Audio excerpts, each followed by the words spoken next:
Good morning friends, welcome to our class. Today we are going to discuss about class 7th chapter number 8 Fire, Friend and Foe. आज अपन कक्षा 7 का chapter number 8 पढ़ेंगे जिसका कि title है fire friend and फो, यानी कि आग जो है मित्र और शत्रु दोनों के रूप में।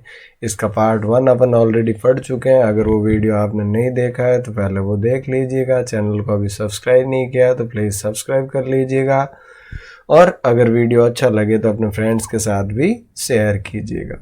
अब देखो, कल अपन ने पार्ट 1 में देखा कि किस प्रकार से जो है आग के बारे में बताया कि फायर क्या है। तो fire is a chemical reaction, fire एक केमिकल रिएक्शन के रूप में। उसके बाद फायर को लगने के लिए क्या चीज़ चाहिए, तो 3 चीज़ों का बताया था कि तीनों चीज़ें होनी ज़रूरी है, जिसमें एक था फ्यूल, दूसरा था आपका ऑक्सीजन और तीसरा हीट। उसी प्रकार से तीनों को बुझाने के लिए, फायर को बुझाने के लिए भी तीनों में से किसी एक को हटा देने से आग बुझ जाती है। और ये कहा जाता है कि भाई आग जब तक सेवक के रूप में काम करे तो ये बहुत ज़्यादा उपयोगी है, लेकिन यही जब मालिक बन जाए, यानी कि जब बिगड़ जाए, विकराल रूप धारण कर ले, तो इसको रोकना, इसके नुकसान को रोकना बहुत मुश्किल हो जाता है। इस पर नियंत्रण करना बड़ा मुश्किल हो जाता है। अब देखो, आज अपन पढ़ेंगे इससे आगे यहाँ से कि भी क्या कहा गया है इस चैप्टर में आगे।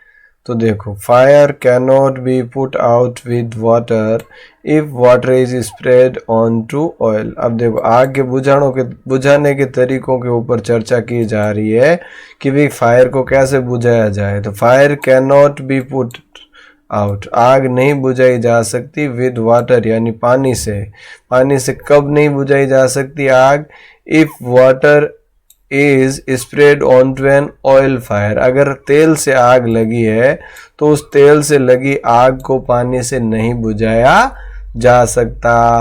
The oil will float to the top of the water. अब क्या होगा, पानी अगर उसमें डालेंगे तो ऑयल जो है तैर कर उसमें पानी के ऊपर आ जाएगा एंड कंटिन्यू टू बर्न, और फिर भी जलता रहेगा, पानी के ऊपर आ जाएगा और जलता रहेगा। This can be very dangerous, और ऐसा बहुत खतरनाक हो सकता है।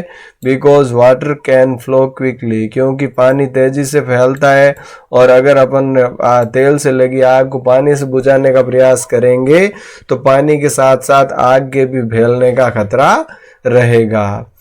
Carrying the burning oil with it and spreading the fire, और तो ये पानी डालने से क्या होगा, पानी को अपने साथ ले जाएगा जलता हुआ तेल, और वो आग को बुझाने के बजाय और ज्यादा फैलाएगा।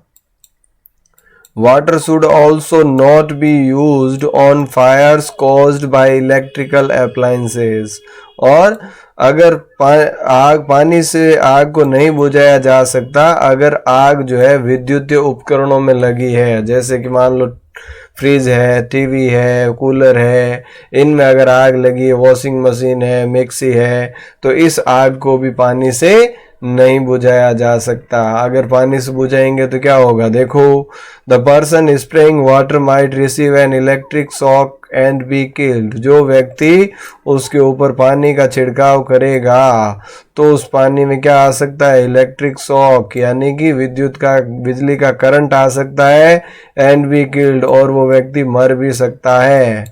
ए carbon dioxide extinguisher is the best thing to fight an electrical fire, और ये कह रहा है कार्बन डाइऑक्साइड का बना हुआ जो गैस से भरा हुआ फायर एक्सटिंग्विशर होता है वो एक सबसे बढ़िया विकल्प है इस प्रकार के इलेक्ट्रिकल फायर के लिए। इलेक्ट्रिकल फायर को बुझाने के लिए हमें क्या करना चाहिए, कार्बन डाइऑक्साइड गैस का एक्सटिंग्विशर जो है, फायर एक्सटिंग्विशर का प्रयोग करना चाहिए। We spend millions of rupees each year in fighting fires। अभी कह रहा हम जो है करोड़ों रुपए खर्च करते हैं हर साल आग को बुझाने के लिए, आग के संघर्ष करने के लिए। हमेशा आप देखते होंगे वहां आग लग गई, उस जगह आग लग गई, ऐसा हो गया, तो अरबों रुपयों का नुकसान होता है। And we must more trying to find new ways of preventing fire, और हम क्या करते हैं, एंड वी स्पेंड, और हम खर्च करते हैं मोर, और ज़्यादा ट्राइंग कोशिश करने में, टू फाइंड न्यू वेज नए तरीके ढूंढने में, ऑफ प्रिवेंटिंग फायर कि किस प्रकार से आग को रोका जाए, फ्रॉम हैपनिंग आग लगने से कैसे रोका जाए, and getting out of control और उसको नियंत्रण से बाहर होने से कैसे रोका जाए। ऐसी तकनीकें विकसित करने के लिए भी हम काफ़ी पैसे खर्च कर रहे हैं। On the whole we have learn rather well to control fire and put it to good use in our everyday life. वगैरह ऑन द होल अंततः हमें यही समझ में आता है, वी हैव लर्नड यानी हमने सीखा है, rather well to control fire कि भाई आग को नियंत्रण में रखा जाए, and put it to good use in our everyday life और इसका अपने प्रतिदिन जीवन में अच्छे से उपयोग कर सकते हैं। लेकिन उपयोग तभी कर पाएंगे जब ये नियंत्रण में हो। Long ago there were no fireman. अभी कह रहा पहले पुराने ज़माने में, आज के ज़माने में जैसे फायरमैन होते हैं फायर को बुझाने के लिए, पुराने ज़माने में कोई फायरमैन नहीं हुआ करते थे। व्हेन फायर ब्रोक आउट जब आग लग जाती थी, everybody became a fire fighter हर आदमी जो वहाँ खड़ा होता था वो फायर फाइटर बन जाता था। पीपल फॉर्म्ड ह्यूमन चेन्स और लोग जो है ह्यूमन चैन बना लेते थे, मनुष्यों को एक चैन एक श्रृंखला के रूप में मानव श्रृंखला बना लेते थे। As they do if required जैसा कि स्टिल डू अभी भी करते हैं अगर जरूरत पड़े। एंड पास्ड बकेट्स और क्या करते थे, बकेट्स को पानी की बाल्टियां जो है उनको पास करते थे, buckets of water from a well और a pond to the blaze. पास में जो भी कुआं या जो भी तालाब होता था उस तालाब से लेकर आग वाले स्थान तक मानव श्रृंखला बन जाती थी और बाल्टियां एक हाथ से दूसरे हाथ में इस प्रकार से पकड़ाते जाते थे और वो जल्दी से आग पर कंट्रोल कर लिया जाता था। Now there are laws about building constructions which ensure that space is left between building to reduce the fire risk.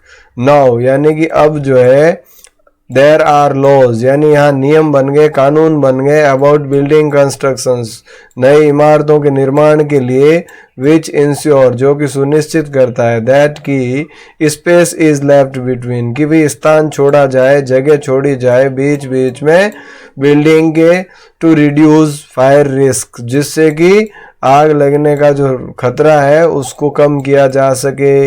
Every new building specially a public place हर नई जगह विशेषकर वो अगर पब्लिक प्लेस है सार्वजनिक संपत्ति है तो must ensure observance of fire prevention norms तो उसको निश्चित रूप से आग से बुझाने के जो प्रिवेंशन नॉर्म्स है उनको फॉलो करना पड़ेगा। उन नॉर्म्स के अकॉर्डिंग ही उस बिल्डिंग का निर्माण होगा।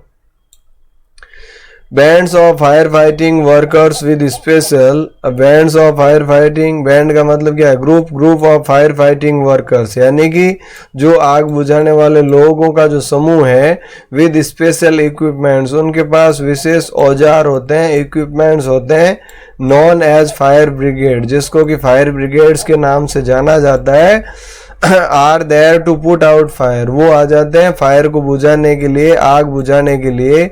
Fire fighters are highly trained people और ये जो फायर फाइटर्स होते हैं, फायर ब्रिगेड के जो लोग होते हैं वो बहुत ज़्यादा हाईली ट्रेंड पीपल होते हैं यानी कि उनको जो है ट्रेनिंग दी जाती है, बहुत ज़्यादा ट्रेंड होते हैं इस तरीके से। दे पोजेज मैनी स्किल्स उनके पास कई सारी स्किल्स होते हैं, कई सारी निपुणताएं होती है कि किस तरीके से जो है आग से निपटा जाए, वहाँ की स्थितियों को कैसे निपटा जाए। दे कट ऑफ इलेक्ट्रिसिटी सप्लाई और सबसे पहले वो क्या करते हैं, इलेक्ट्रिसिटी सप्लाई को काट देते हैं जिससे कि शॉक ना लगे, झटका ना लगे। नॉक डाउन डेंजरस वॉल्स और खतरनाक अगर कोई दीवारें हैं तो उनको भी गिरा देते हैं। स्प्रे वाटर पानी का छिड़काव करते हैं, एंड अदर मटेरियल्स और दूसरे मटेरियल्स का भी, to bring fire under control आग पर नियंत्रण पाने के लिए।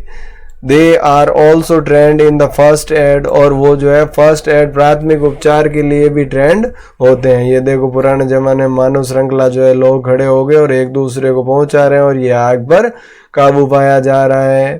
तो ये लोग जो है फर्स्ट एड के लिए भी ट्रेंड किए जाते हैं जिससे कि they can help people suffering from the Burns वो उन लोगों की मदद कर सके जो कि आग की चपेट में आ चुके हैं और from the effect of smoke, या धुएं के चपेट में आ गए हैं, जल गए हैं या धुएं की चपेट में आए गए हैं तो उनकी तबीयत गड़बड़ हो गई तो उनका प्राथमिक उपचार भी वो कर सकें, इस तरीके से भी उनको ट्रेंड किया जाता है।